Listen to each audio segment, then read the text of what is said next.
The illustrious Jabba bids you welcome. I'm going to regret this. I'm Pete Mitchell. He's Peyton Jones. And this is the Church Planter Podcast, brought to you by Church Planter Magazine.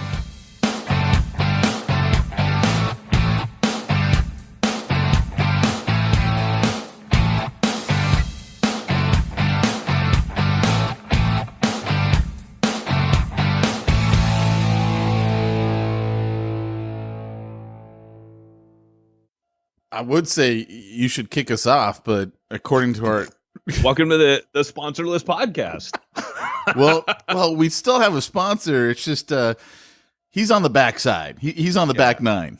Where he belongs. Let's just be real.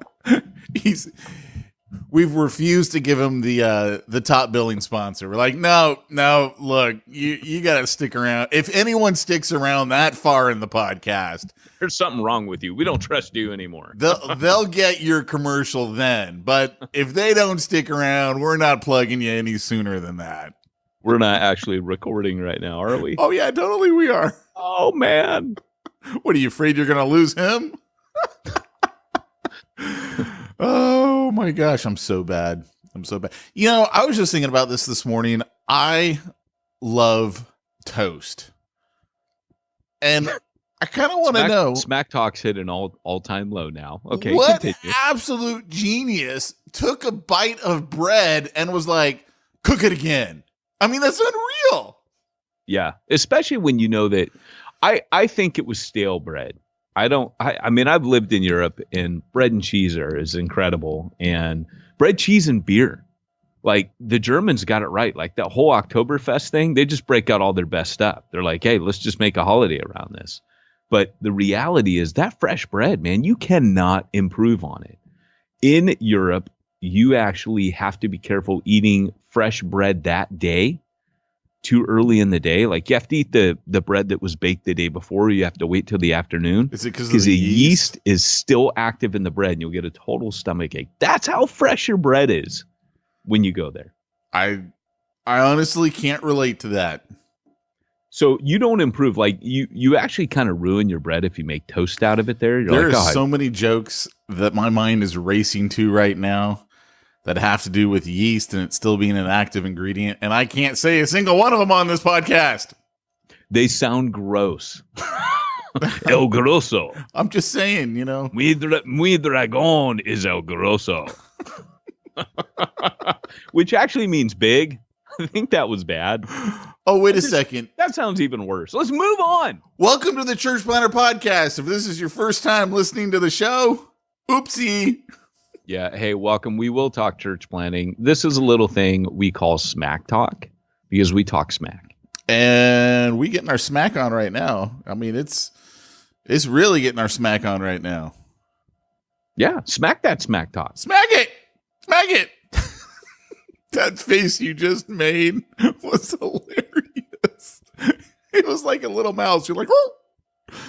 So what's been going on in the world of Pete Mitchell? That sounds like a children's afternoon special. The world of Pete Mitchell.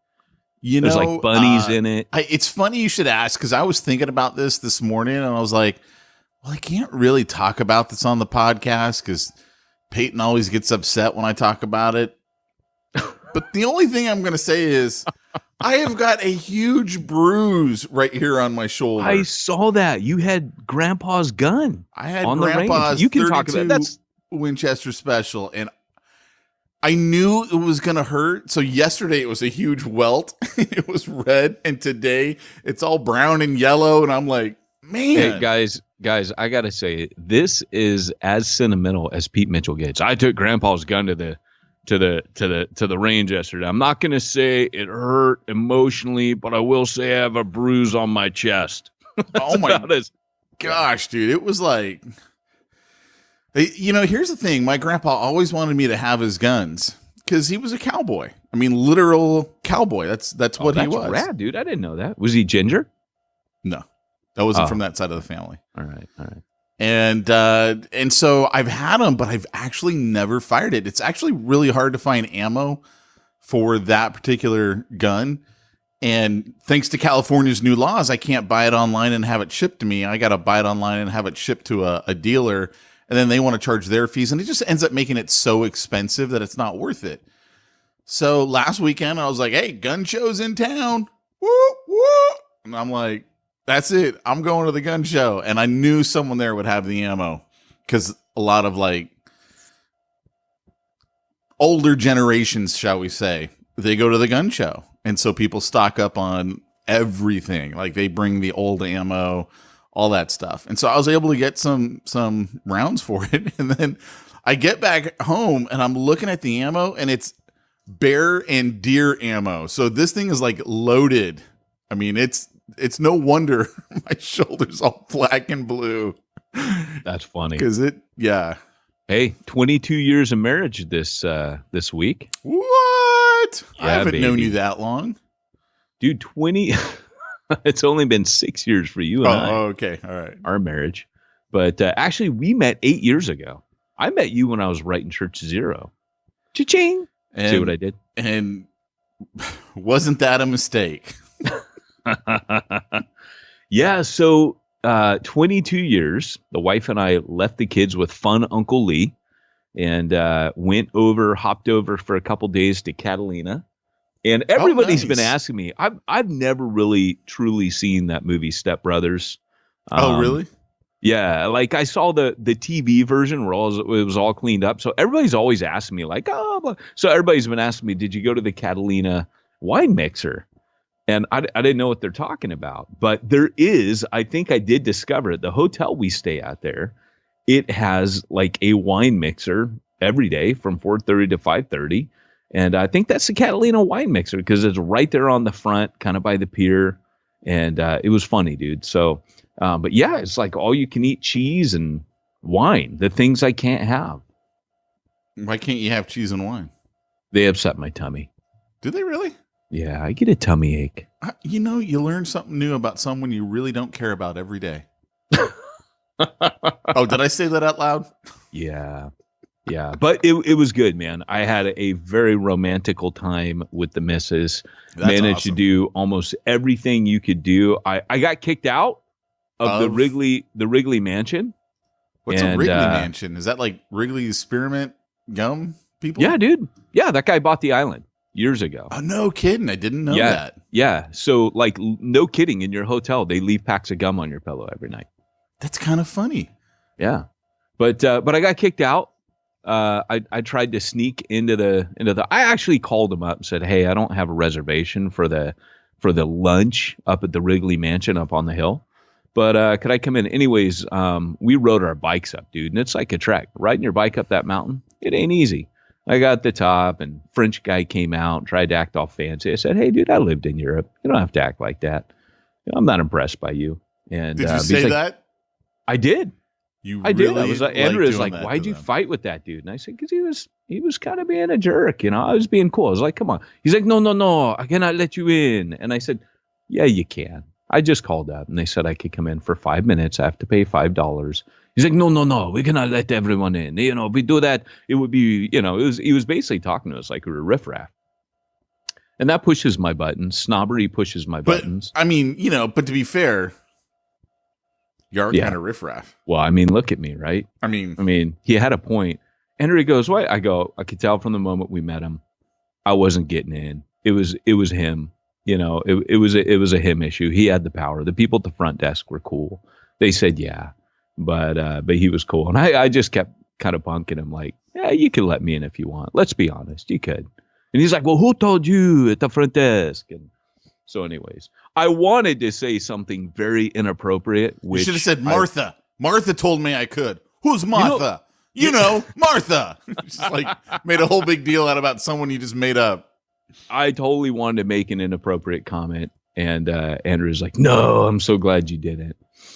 I wanted to make a World War II comment, but it would have been like when Paul, bursted out with the, God will strike you, you whitewashed tomb. And you wanted to make a comment like what I make on the podcast all the time. I did. And I restrained myself, even though it would have made for a great podcast story. It was like the time when I was in Bahamas and Andrew said, I thought we were getting close to that like Bahamas thing, where like Andrea was accused of knocking a curio over in a shop. The doors are open. The wind blew this curio over, and the lady accused Andrea. Oh yeah, and we said, "Hey, we didn't story. break that." Yeah, it was like the Baptist paid for me to go on this cruise, and remember that the Duck Dynasty people were there, but not the cool ones. Yeah. Like all the secondary. It was kind of a little bit of bait and switch. I didn't care. I didn't watch it. It was bait and switch. Who uses? Hey, the Duck Dynasty people are going to be on this cruise ship to get you to go. Man, Mountain Man wasn't even on there. Mountain Man has to have a real job. He doesn't get paid to go on that. Well, dude, it was so funny though. They actually slow him down. I know we talked about that. Is that before. show still on? Because I don't know. I'm not a fan. I do think that dude can preach a gospel. That I did hear. I heard him preach a gospel once, but other than that, I laughingly say it was bait and switch because literally it was free. I didn't have to pay anything to go on this thing. So anyways, but for those of you who don't know the story, they were calling the police and she goes, "I've called the police." I run out of the shop and I turn around and go to Andrea, "Run!" It was a little bit of my old days, you know, and Andrea's standing there like she was raised in a Christian home. She's thinking, "I don't know what you're doing right now." And I fully take off to run. And she thought that was, yeah. That's awesome, man. She thought, you know, because I was like, "Oh, we can lose it." He was big too. He was coming. He was this big dude. I'm like, "I can outrun him." And the guy thought it was funny. Like the security guard, you know, he just realized you're a knucklehead. You just tried to run from me. That's awesome. So it was funny. I wasn't scared at all. I was like, whatever. So she thought we were going to have a second incident on the Catalina Island. That's awesome. I've been to Catalina a couple of times. Unfortunately, they were employee appreciation days. Really? For a company I worked for. That's a nice way to appreciate. You know, well, for our listeners, we want to isn't. offer you listener appreciation. We're going to give you a free, all-expense paid trip to Catalina Island just for being listeners. All you need to do is go over to my Patreon page and sign up. All you need to do is pay a small little shipping and handling fee of, wait, let me figure out how much it's going to cost us to send you to Catalina plus our appropriate tip. And that's the shipping and handling fee. That's right. Hey, so I do have a Patreon page. It's patreon.com/Club Ninja. If you've been reading my books, listening to the podcast, Pete doesn't get anything for this, but if you've been doing anything regarding reading my blogs, yada, yada, yada, you're blessed by it, you're enjoying it, head on over to patreon.com/Club Ninja, and you will get some special exclusives just for supporting me and my creative ventures going forward. Awesome, man. Hey, and for the first tier level, Pete, this involves you.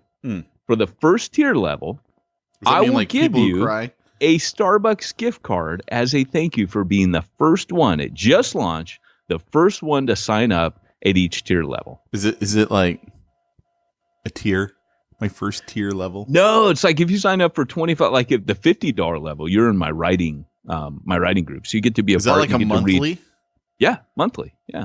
Nice. Yeah, so you know, you join my monthly Inklings group. You get to see all my stuff. I'll read your stuff. New Breed. Oh, so okay. So New Breed is the church planting network. You join that, you get my training, right? Every training that I produce, it's all in there. But you also get, you get all the coaching, whatever. But these levels are specifically unique to various creative ventures. So like I said, there's a writing tier. I'll send you a video once a month. All these different tiers have different levels and they're exclusive to people that support me in the creative ventures. So I'll send you something. There's even coaching at a high enough level. You just get coaching from me every month. What?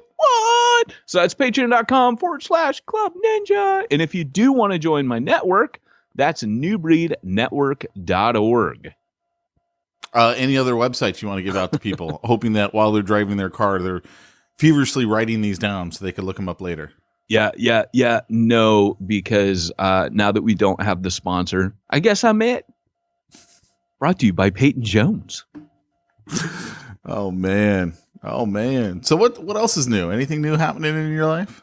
Nothing new for me, man. I'm good. I mean, I celebrated the wife of my youth. She's awesome, dude. I just I thank God for that woman.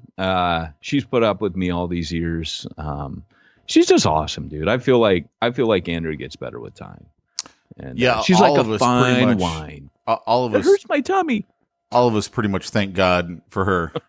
She keeps you kind of under control.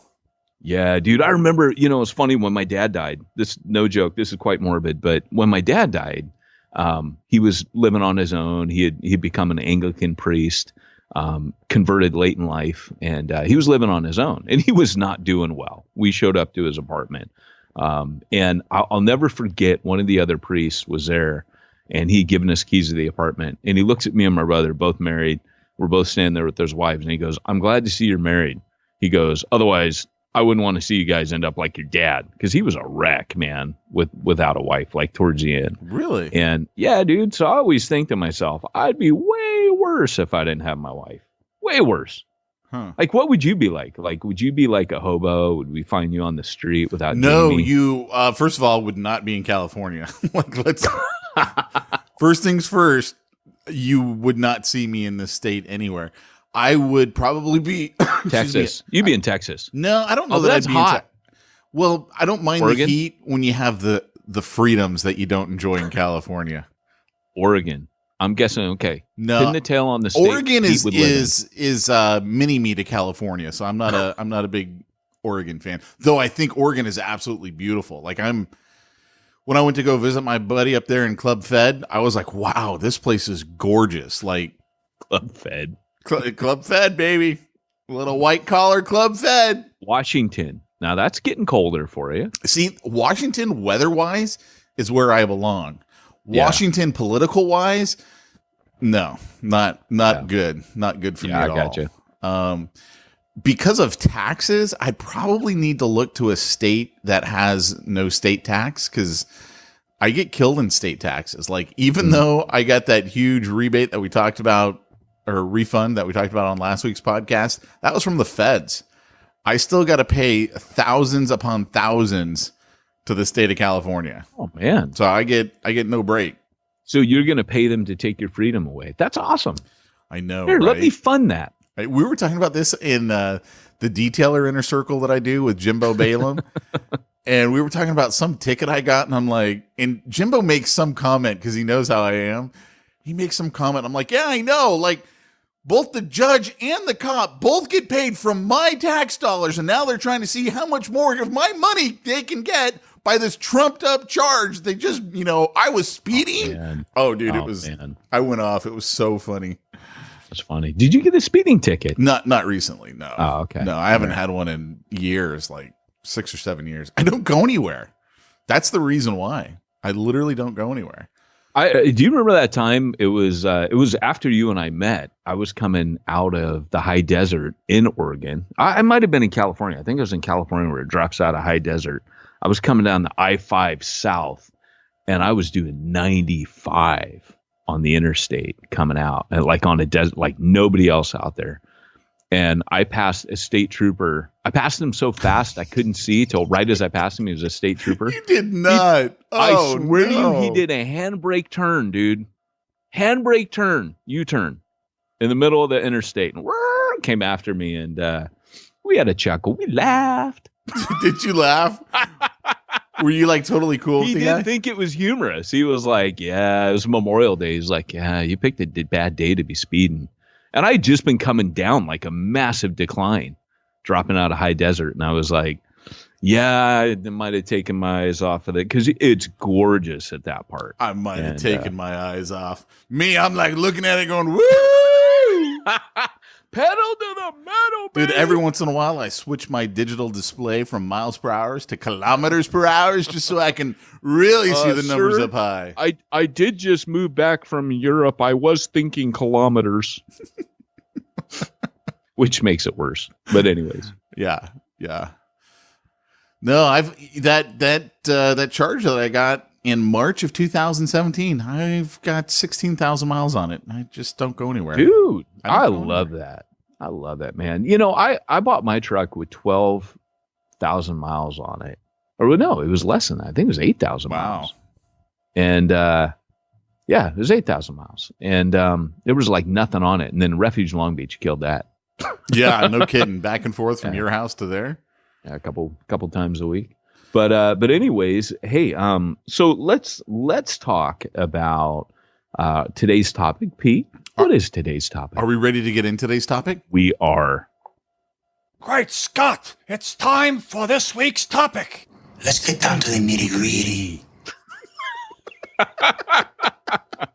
Every week, you have to know this. Every week, Pete pantomimes Nacho Libre.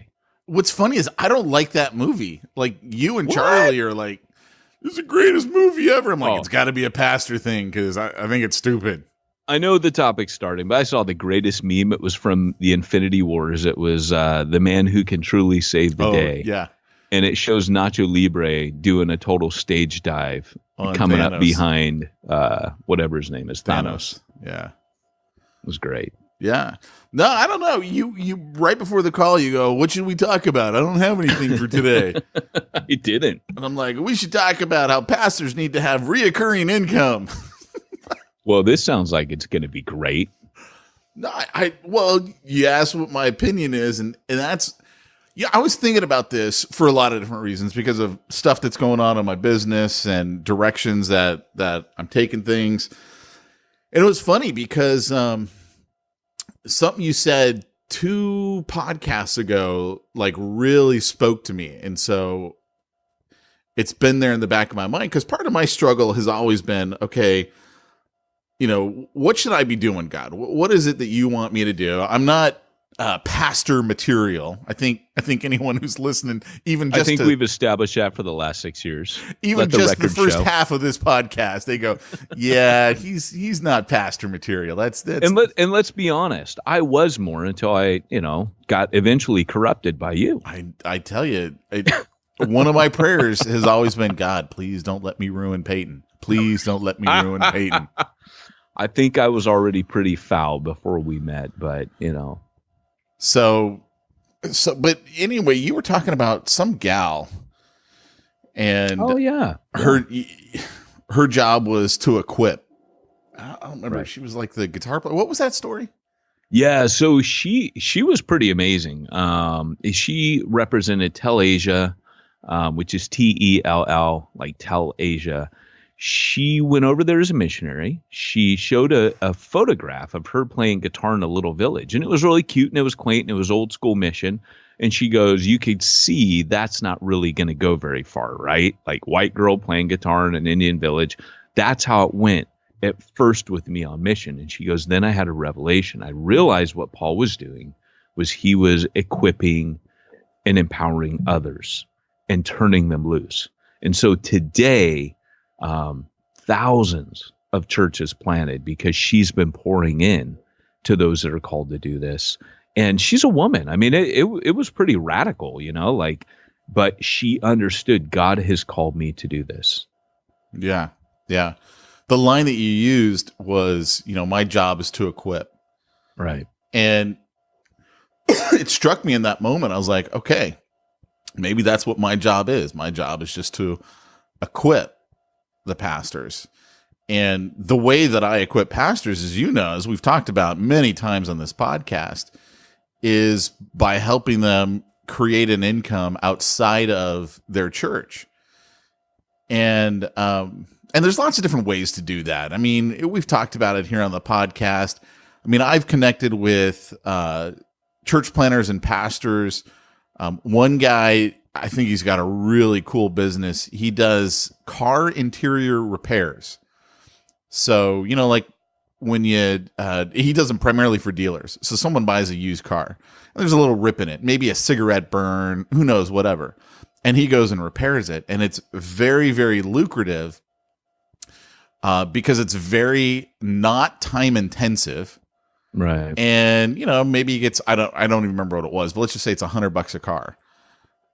That's just, for a few minutes worth of work. And so he's doing it from dealers. So he's doing 5 to 10 at a time. Wow. How long would he be on a lot detailing cars? Like if he had 5 to 10? It's his job. It's what he does. No, but let's say an average day for him. Like I don't remember. I'd have to talk to him again. I honestly don't remember. I remember him basically saying, hey, this is what I do for a living.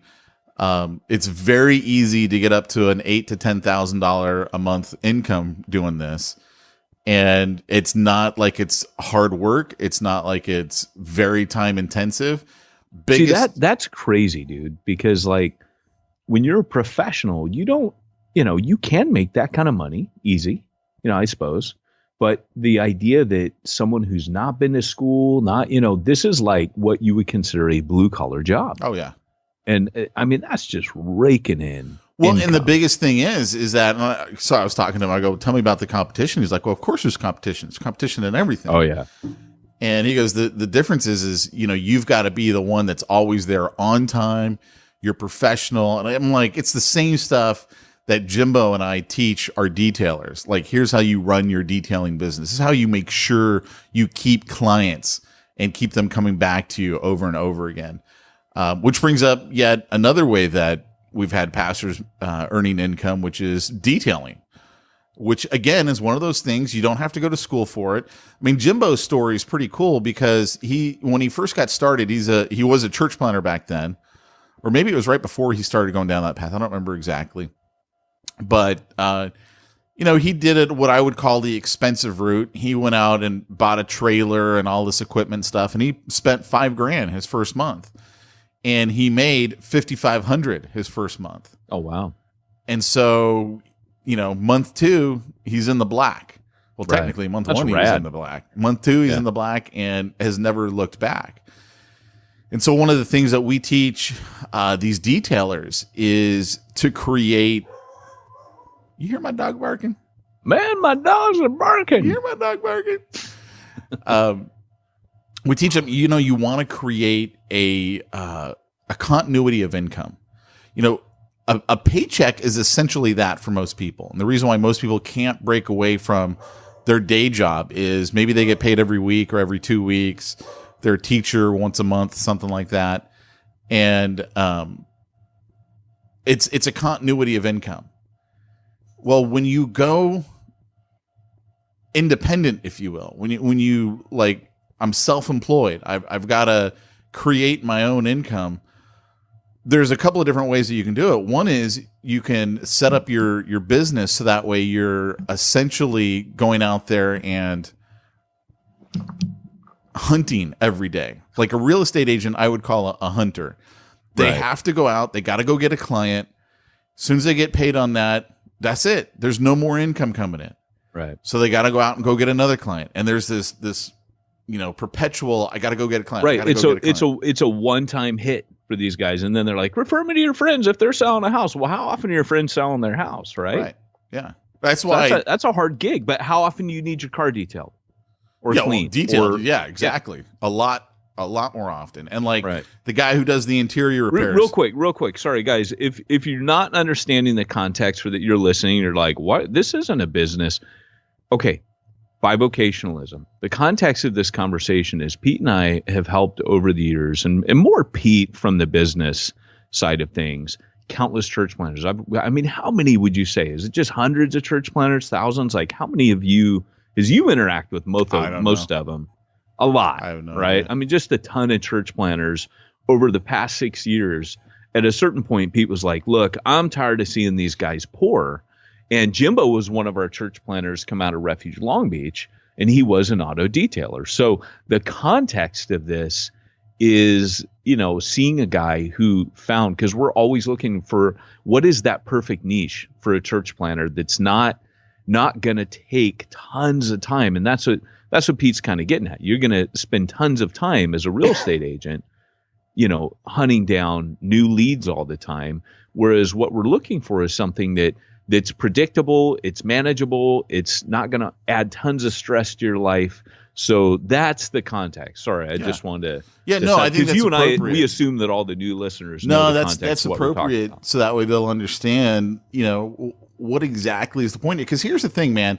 When you're church planning specifically, let's say you happen to have a sponsor, if you will, a denomination, a sending church, and they're still providing you financial support. They're usually not providing enough to cover all of your bills. Right. You know, if you're lucky enough to get any support, it's not going to be nearly enough. And I think too, one of the problems that we're seeing rear its ugly head in the church is we've turned the church into this is how I make my income. I'm a pastor. So what happens when life blows up and then all of a sudden, you know, the church blows up? What do? I mean, you're totally out. And that kind of leads down a whole nother path that you can kind of, you know, look at and discuss of, you know, really, is this what God intended for the church to look like? And I think we're seeing so many churches blow up because this model is not the right model. And I think it's fair, you know, like Paul said, like we said on the podcast, I think it's fair, totally fair that our pastors are paid by the church. I don't have a problem with that at all. But we've turned it into, no, this is the gig, right? And you know, I can't go over here to this area because there's no church over there that's willing to hire me. Right. So, you know, I'm putting my resume out on the sites and, you know, God's going to send me to the place that's got the right paycheck for me. And I know that's not what most guys are doing, but I'm just pointing that out. So there's a ton of freedom that happens when it's like, okay, my income does not come from the church. Like I remember hearing Rick Warren say that after his, you know, book took off and he ended up paying back all 24 years or whatever it was of salary that the church paid him. He's like, man, I'm not involved in any of the church politics because I don't get a paycheck from them. I don't even care. You know, it's like there's a freedom that comes from that. But like, but that's another great example of what I would call that residual income. So in the church, what we see a lot of is, well, I got to become an author and then I can have residual income. And that is a great platform for residual income. Not so much when, you know, you're a small author or, you know, you go through a traditional publisher. You know, you got to become like a Francis Chan where, you know, hey, every quarter I got this quarterly royalty check coming in. Right. You know, it kind of doesn't matter because I can live off of that. Which doesn't really happen unless you hit the bestseller or your book does particularly good. Yeah. I mean, but it is that idea, the concept of doing work one time and getting paid for it for a long time. Yeah. Or even, and I'm gonna go here just to say I like the model, though I don't like the industries, and that would be the network marketing or multi-level companies. The model is brilliant, right? You know, it's not reliant on you being the only one going out there and hunting for business. You know, supposedly you got this whole downline and there's always going to be someone out there working and someone's, you know, doing something and you're getting a little piece of it. And that's the way basically companies are run. They just don't call them multi-level and they usually don't let you on the bottom hire anyone. But, you know, the CEO is making his income because there's other people out there selling. And so my point in all of this and just kind of bringing this whole thing up is I think one of the things that could benefit a lot of church planners, a lot of pastors, a lot of people in ministry, missionaries, is to have that mindset of I have to have another way, to create the income that my family needs. And I need to do it in such a manner that it, one, doesn't eat up all of my time, and two, has some sort of residual side to it. Meaning, one of the reasons why in the BIVO Inner Circle that you and I kicked off a couple of years ago, you know, I had a Facebook training in it. Because when you go out there and you help businesses get clients on Facebook, you set them up as reoccurring clients. You know, maybe you're charging $500 a month, $1,000 a month, whatever it is, to do what you do on Facebook, to basically do all the advertising. Well, if you have them sign a 6-month or a year-long agreement and you're charging them $1,000 a month, great. Go out there and get 5 to 10 of those. So you got 10 of them paying you $1,000 a month. You know you got that money coming in every month, and it doesn't eat up all of your time. I mean, doing Facebook basically, once you've got the campaign set up, you're just monitoring it and making minor adjustments. So we're talking, a couple of hours a week to do that. And you're delivering tremendous value to the business because they don't know how to do that stuff. And they need someone to do it. They need to outsource it. And, but interestingly enough, the biggest problem that our pastors had in implementing any of that stuff is what I would refer to as the inner game. It's really hard for them, one, to get their mind around the whole idea of I'm an entrepreneur now or a business owner or whatever, because they're so used to the employee mindset of trading hours for dollars.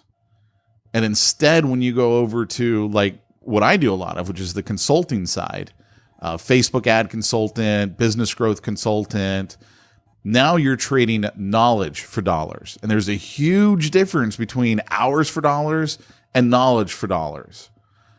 And I mean, I don't really work that much personally. I don't do a lot. And that's not like making stuff up. I don't do a lot. And yet I've got, a mid 6-figure income. And it's not a bad place to be at. I mean, it's from a positioning standpoint. I don't know, Pete. I don't know if many of our listeners would be interested in that sort of thing. Well, I'm not. Money's a devil, Bobby Boucher. But the reality is there's this transformation that has to take place in your own mind. Because the biggest problem that most of these guys have is they don't see themselves as being able to do that. They're thinking back, hey, last week I was working at In-N-Out, I was making $12 an hour, and now all of a sudden I'm telling this guy, hey, it's $1,000 a month and I can do this for you. And so there's this huge like mental thing that you got to push through in order to make that. And then once they do, like the success of it, they start to go, oh man, I can do this. It is valuable to my clients. They're loving what I'm doing for them. I'm going to go get another client and then another client and then another. But it's like that first few ones that they got to do. That's on the consulting side. I think on the detailing side, it can be a lot easier. And maybe that's just my viewpoint of it. Cause the joke between me and Jimbo and our detailers is, you got competition everywhere because basically anybody with a bucket of sponge and a Q-tip is, hey, I'm a detailer. But what's amazing to me is even in the detailing world, we got guys who join our inner circle and they're like, yeah, man, I've basically just been doing my own car and my friends' cars and I'm really afraid to charge $100. And I'm like, man, dude, this problem is everywhere. Like, right. Everyone's got to kind of, jump through this to get their mind around the concept. But once you get your mind around that, I think it can really change things up for you as a pastor, as a church planner, as a missionary. And I think it is just a matter of finding what's the right niche for you. What's the right industry for you that's going to allow you to do that? Because I don't think just anybody could be a business growth consultant. I don't think anybody can be a Facebook ad consultant. I don't think anybody could do like car detailing. Like for me, if I had to detail a car, like I know I could make 10 grand within 30 days detailing cars, and I would probably own all this area because no one around here knows how to market. The problem is I'm a redhead, therefore I hate the sun. Right.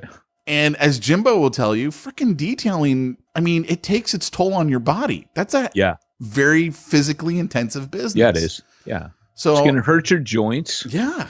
Particularly your knees. We had a guy at Refuge Long Beach, Tim. We call him the old salty dog. Tim's back, neck, and knees were messed up because he laid floor all his life. He was a flooring guy. He did tile and flooring. And he was a wreck by the time we met him. Now he did experience a healing. I don't know if you know that. Really? Yeah, he had some supernatural healing, so that was cool. But and I'll never forget the day it happened. Long story, but he got a supernatural healing, and but he was a wreck when we first met him. Yeah. So yeah, and I think it's So, I mean, you got to kind of look at all that stuff. And it could be that there's some things that you just do in the short term.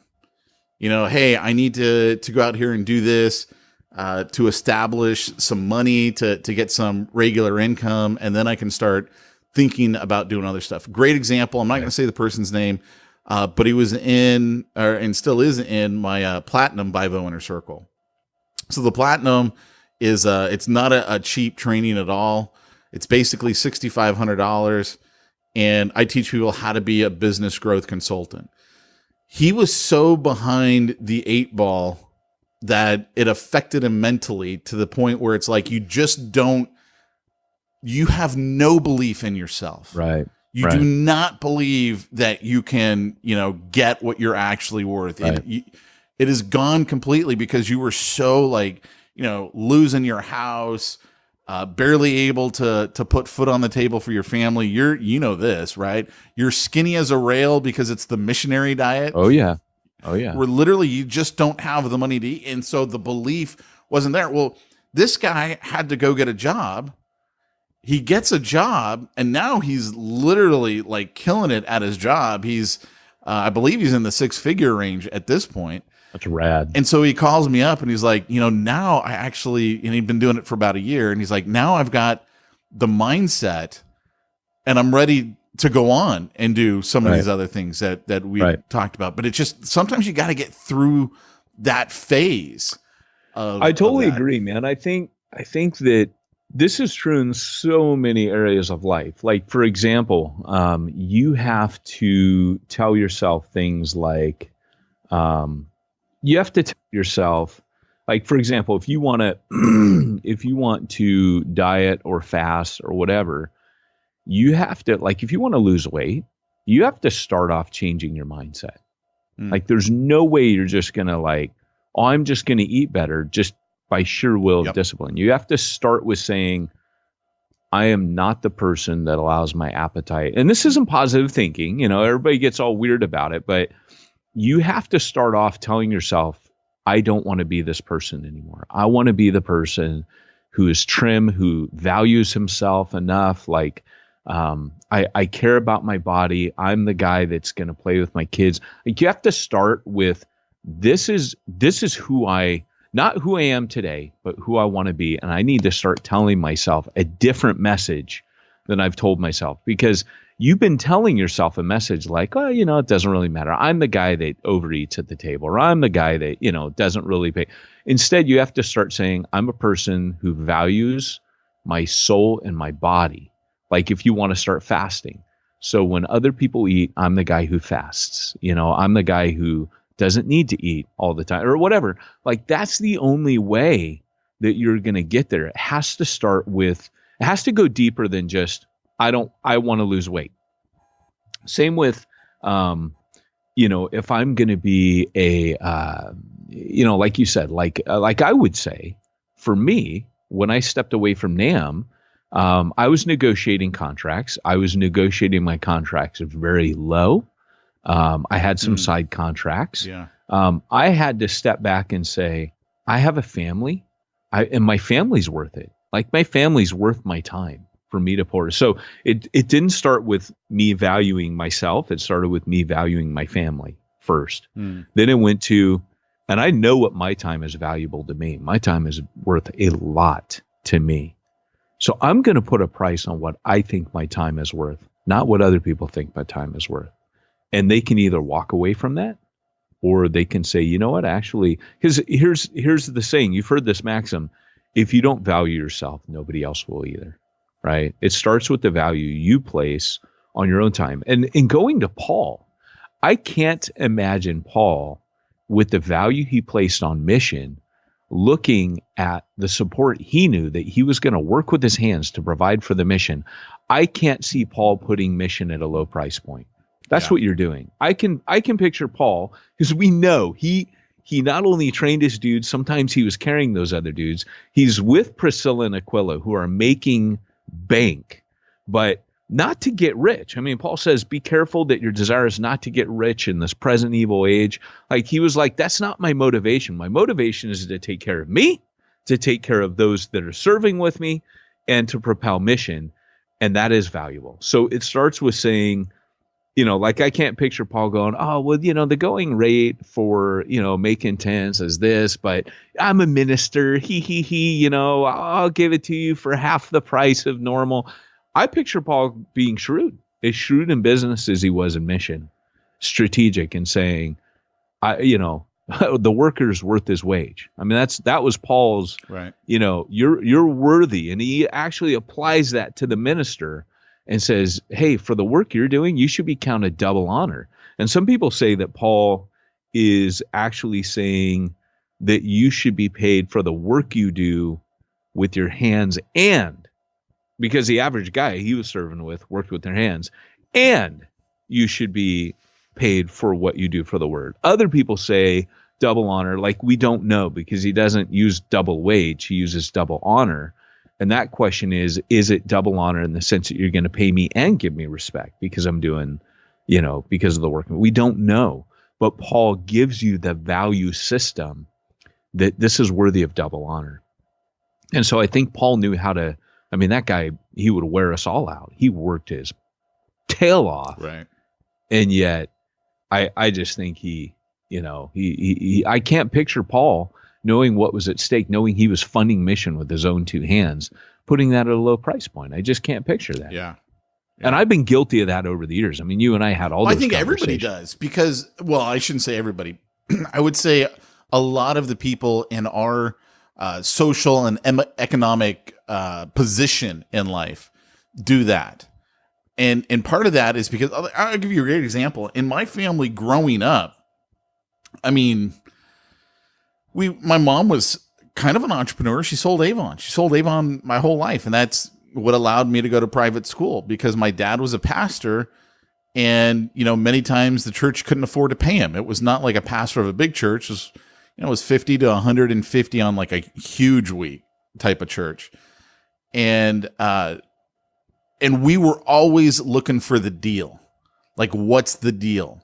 What, my parents to this day, my wife and I joke about this, like their favorite store is Costco, right? That's where they shop. If they get us something for Christmas that we don't like, hey, we can go return it to Costco. Cause I bet you anything that's where they bought it from. And, because they're always looking for, I gotta, get the deal. I gotta save the money, whatever. And so then that translates into when we're doing service for people, oh, well, I should be offering them a deal. And we do totally devalue our time. And that's the way I was when I first started. One of my first businesses, I created a website where actors could put their headshots and resumes. And it would be, this is back when the internet was first getting started. And this was, going to be a resource for filmmakers to be able to, go find their next actor.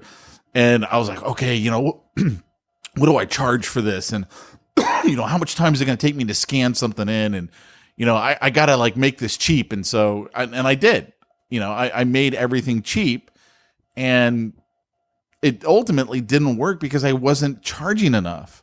Right. Like you got to charge enough to be able to actually live. Right. One of our guys, David, I remember when he was first getting started in the Platinum program, and he was a painter, and he was like, "Yeah, this guy wants to pay me, I don't know, like $12 an hour to be a painter." He's like, "I know what my worth is. My worth is more than that." And it took him, basically in going through the Platinum stuff, where he's like, "No, this is if you're gonna pay me to be a painter, this is what you're gonna pay me." Right. And ultimately the guy wasn't going to pay it. It kind of didn't matter. It forced David to go, I have to find another way to earn income. This is going to kill me painting. Right. It's very labor intensive work. Yeah, it is. And he finally did. In fact, I got a great Voxer from him this week. I'll play it at the end of our time here that people got to hear. Yeah. But yeah, so, I guess the reason why I just wanted to bring that up is I want pastors to start thinking differently about income. Right. It's not just about, I got to get the job at the church, because then, man, you become a slave to that church, right? You start playing the politics, and, maybe you can't speak out against something because you're afraid you're going to get cut. And, what are you going to do? You got 2 kids and a wife, and, You know, I need that income, and well, let's be honest too. The average church job is not actually ministry. I mean, the average church job is running an office, or it's not even like teaching. I mean, you teach maybe once a week. You run a group. Like you could do that you could do that. I say this, I could do that for free. I could have my full-time job and I could run a Bible study. I could lead the college and career. I could lead the college group. What do you do the rest of the week? Well, I meet with people. I disciple them.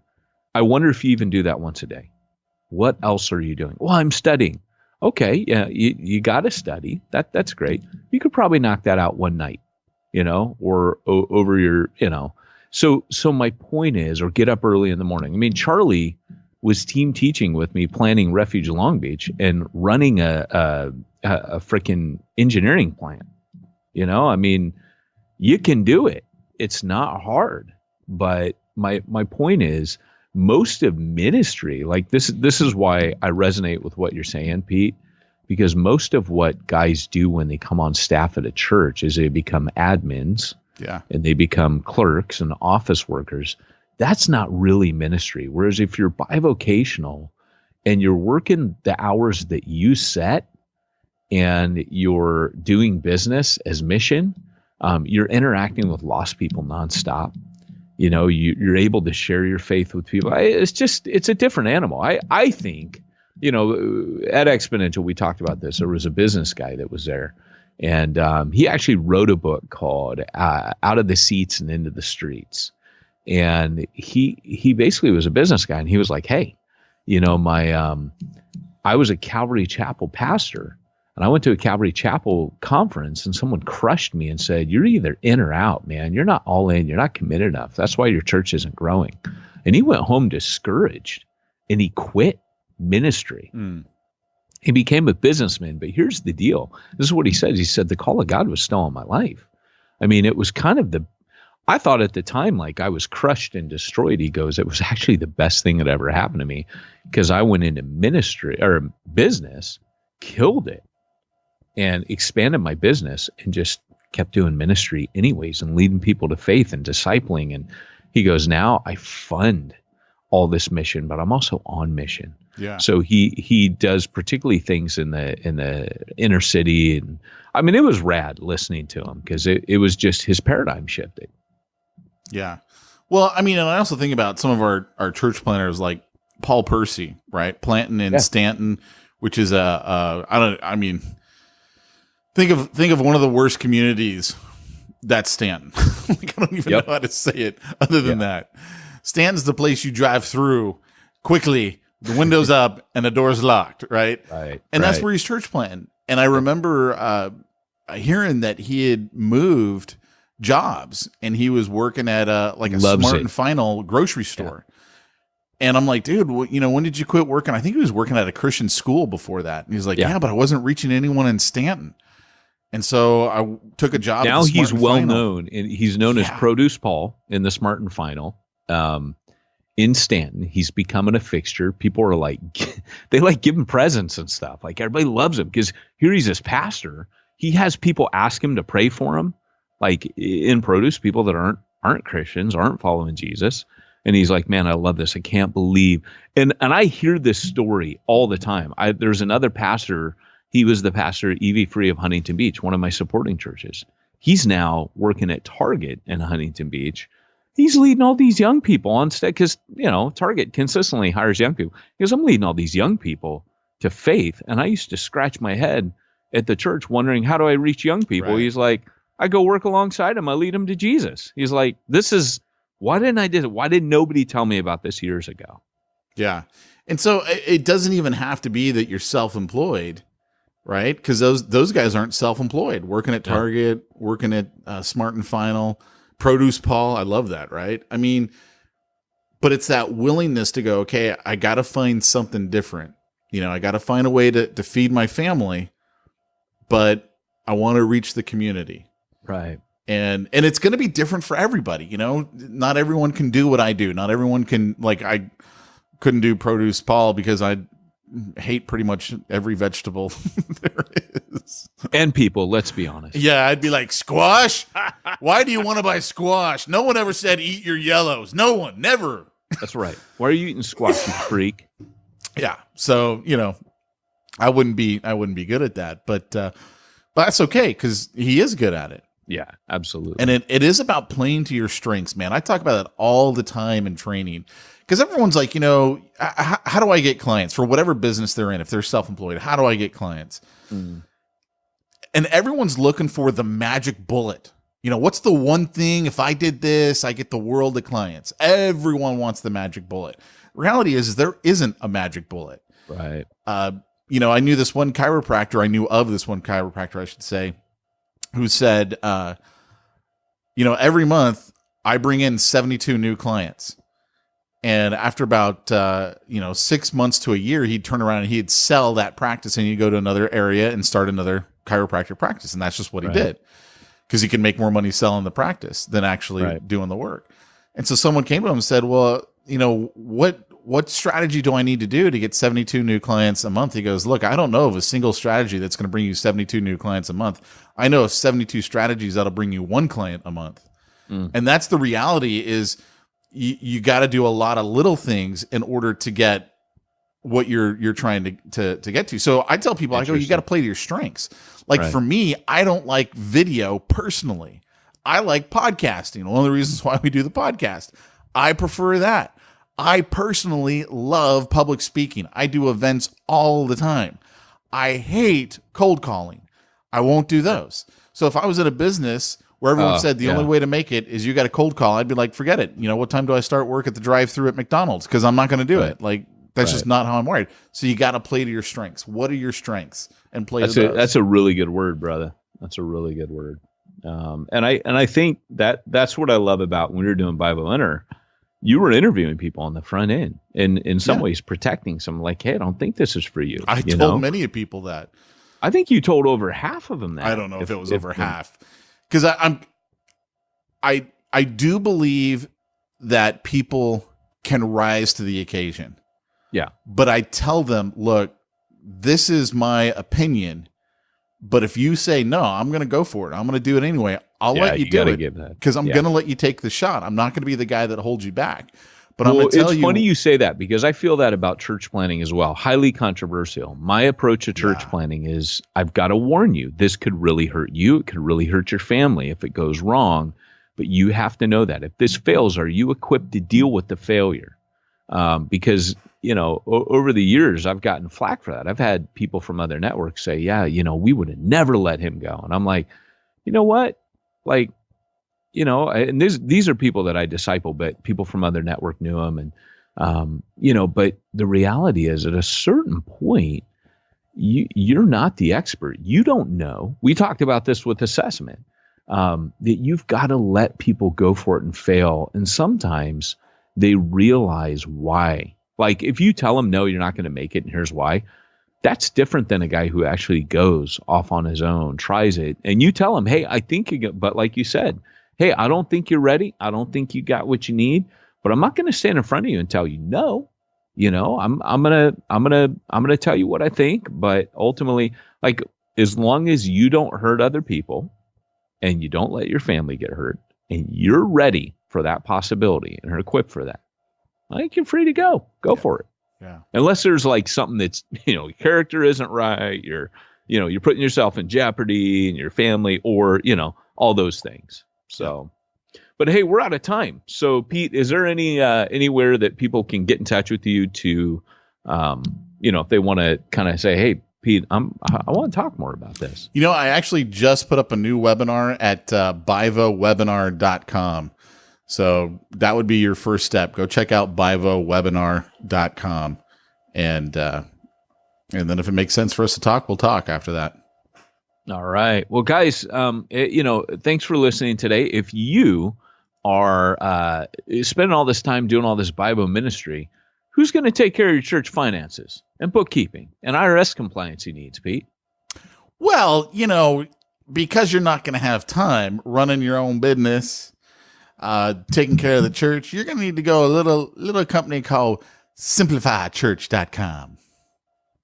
SimplifyChurch.com. By the way, I love the mood lighting that you put on it. It's kind of like there's kind of like there's Let me do it. candle. Let me do it like Barry White.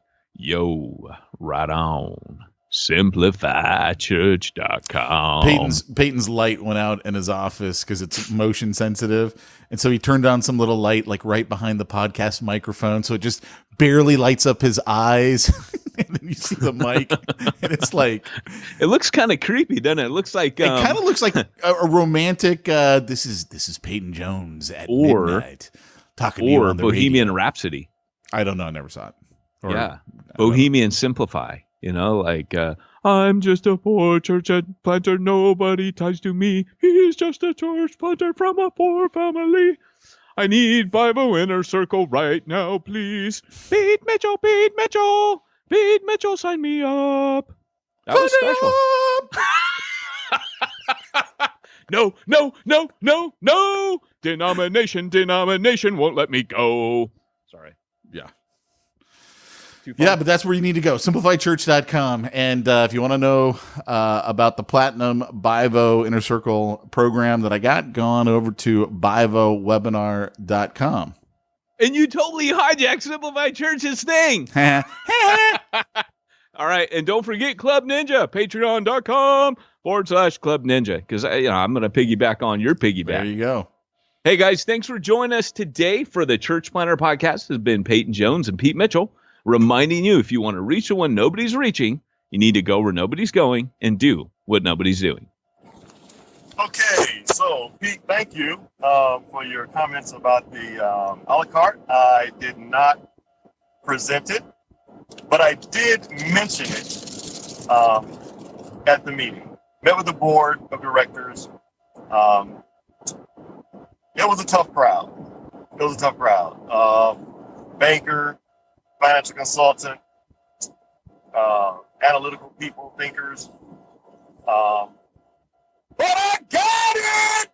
2,500 mark, 2 years, 10% growth of 3 businesses. The 2 golf courses and I can't even say it, and the reservation bookings. Yes, bless the Lord. We did it. I was much calmer talking to my wife. He keeps going on for 5 more minutes, but you can hear his excitement, man. For those of you who didn't understand what he was saying, this is David, a black man in like the heart of the South, going to a golf course. And we used to joke with him. We're like, look, man, you just need to go in there wearing a MAGA hat, man, and you'll fit in nicely with this board. And so he goes to this golf course, and he ends up closing that deal. 2-year commitment, $2,500 a month retainer, plus he gets 10% of all the growth that he helps them create above what they're currently doing. So that was him being really excited. Dude, I am so happy. Yeah. I did not hear that. That's so rad. And I'll tell you, that guy years ago, man, he wouldn't have had the guts to walk in there and do that. That's amazing. It took a while to get him to that point. I mean, but yeah, no, he's really excited, and I'm really excited for him. So that's cool. Well, guys, thanks again for joining us. A little bit of a false ending there, but this is the real ending. Goodbye.